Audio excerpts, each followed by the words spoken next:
Hello hi అందరూ జెడ్పై school plus ద్రాక్షారామంలో ఉన్నాం. మనం మార్నింగ్ చూసాం. మనం ఇవాళ అగ్రికల్చరల్ టీచర్ గారితో మాట్లాడడం, వొకేషనల్ టీచర్ గారితో.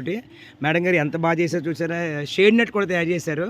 షేడ్ నెట్ యాక్చువల్గా సాధారణంగా చాలా కాస్ట్లీ. ఇది ఎక్కడో కడియంలోనూ అలాంటి చోట ఒక గార్డెన్స్లో నర్సరీస్లోనూ ఉంటుంది. కానీ మేడం గారు ఇక్కడ ప్రత్యేకంగా ఒకసారి మనం చూసినట్లయితే షేడ్ నెట్ ఏర్పాటు చేశారు.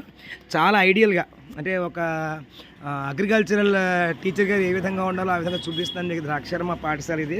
ఇదిగో ఇది బీర మొక్క వేశారు. బీర పొదలు చాలా పూత దాకా వచ్చాయి ఆల్రెడీ. ఇదిగో షేడ్ నెట్ వేసి, అంటే ఎండ ఎక్కువ ఉండకుండా, అలాగే వాటరింగ్ ఒకవేళ వేసండి, అది ఒకవేళ పిల్లలు వాటర్ పోయలేకపోయినా చూసినప్పుడు సీడ్లింగ్స్ చాలా బాగున్నాయి. ఇక్కడ సాప్లింగ్స్ అన్నీ వచ్చాయి. మేడం గారు ఇవి ఏమి విత్తనాలండి? ధనియాల పాలకూర. ఇంకో పాలకూర చూస్తున్నాయి ఇక్కడ మనం. ఇక్కడ చక్కగా ఒక బొప్పాయి మొక్కను కూడా, బొప్పాయి మనకు విటమిన్ ఏకి, విటమిన్ బి, అలాగే చాలా విటమిన్స్ ఉన్నటువంటి మొక్క ఇది.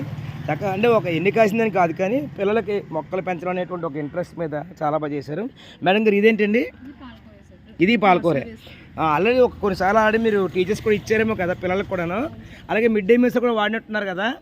మిడ్ డే మీల్స్ కూడా వాడారు మేడం గారు. చాలా బాగుంది అంతా చూస్తూ ఉంటే మనకు ఇక్కడ ఒక ఐడియల్గా చాలా చక్కగా. ఇది బీరపాదు. దీన్ని యాక్చువల్గా అయితే అలా బయట బతికించడం చాలా కష్టం. చాలా బాగుంది మేడం. ఇది టమాటో, దేశవాళీ టమాటో కూడా కదా మేడం గారు. చాలా బాగుంది. ఇంకా పూత వచ్చేస్తుంది. ఇంకా మళ్ళీ పూత వచ్చాక మనం ఇంకో వీడియో తీసి పెడదాం. చాలా బాగుంది. ఇగో మేడం, ఒక్కసారి మేడం గారు జస్ట్ చాలా ఉండండి అంతే. బెండ కదా, ఇగోండి ఆల్రెడీ పిండి వచ్చింది మేడం. పిండి కూడా ఉంది ఇక్కడ, ఎక్కడో చూసాను నేను. ఇగో పిండి ఇక్కడ ఉంది మేడం. అదిగో పిండి.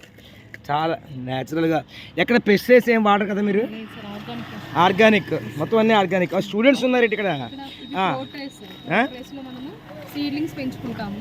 కొద్ది గడ్డి చెప్పండి. ప్రోట్రేస్ అంటాం సార్ వీటిని. ఇందులో సీడ్లింగ్స్ మనం వేసుకుని తర్వాత మనం భూమిలో పెట్టుకోవచ్చు. అంటే ఈ ట్రే నిండా మట్టి నింపేసుకుంటారు. మట్టి నింపుకుని దాంట్లో ఒక్కొక్క సీడ్ వేసుకుంటారు ఏమండి. అప్పుడు తర్వాత పెరిగాక తీసుకొచ్చే దాంట్లో నుంచి. ఈ అబ్బాయి ఏం చేస్తున్నాడు అంటే దీన్ని గుల్లపరుస్తున్నాడు సాయిల్ని. చాలా బాగా. ఆల్రెడీ మెన్యూర్ వేసారు దీంట్లో.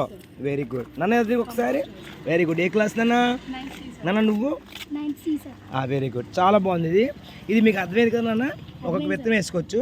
ఆ బెండ బాగా కాయించారు మేడం గారు. చాలా బాగుంది. గోంగూర. గోంగూరలో 2 రకాలు ఉంటాయేమో కదా. పుల్ల గోంగూర. ఇది కూడా విటమిన్ సి ఫుల్ సోర్స్ అనుకుంటాం మేడం ఇది. ఎనీహో చూసారు ఇక్కడ ఉంది. Every child has the right to education. At the same time he has to get the knowledge of these plants and everything. So మరి పెద్దలు చెప్పినటువంటి ఆ సామెతని పాటిస్తూ మేడం గారు విద్యతో పాటుగా ఆటలతో పాటుగా ఈ పాఠశాలలో ఒక్కసారి ఉండండి మేడం మీరు.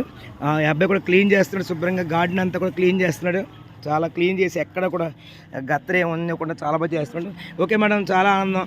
షేడ్ నెట్ చేస్తున్నందుకు మీకు మరొకసారి organic culture plus shade net culture excellent madam. ఈ ఐడియా మీకు ఎలా వచ్చింది షేడ్ నెట్ చేయాలని? డైరెక్ట్గా సన్లైట్ పడడం వల్ల ఈ క్రాప్స్ అనేవి మనకి ఎండిపోయినట్టుగా అయిపోతాయి సార్. మనకి ఈ షేడ్ పెట్టుకోవడం వల్ల ఎంత హీట్ అయితే అంత వస్తుంది. కావాల్సినంత హీట్ అనేది ప్రొడ్యూస్ అవుతుంది. ఈ నెట్ మరి మీకు ఎవరు ఇచ్చారు? గవర్నమెంట్ ప్రొవైడ్ చేసింది. స్టూడెంట్స్ బాగా సపోర్ట్ చేస్తున్నారా? మరొకసారి మంచి మీరు మళ్ళీ పంట పండాక మేము చూస్తే ఎన్నాళ్ళు పట్టదు, ఇంకా 4-5 రోజుల్లో పంట వచ్చేసేలాగా ఉంది ఇది. మళ్ళీ కలుద్దాం మేడం. Thank you. ఉంటాను మేడం. కళ్యాణి గారు, వన్స్ అగైన్ థ్యాంక్ యూ.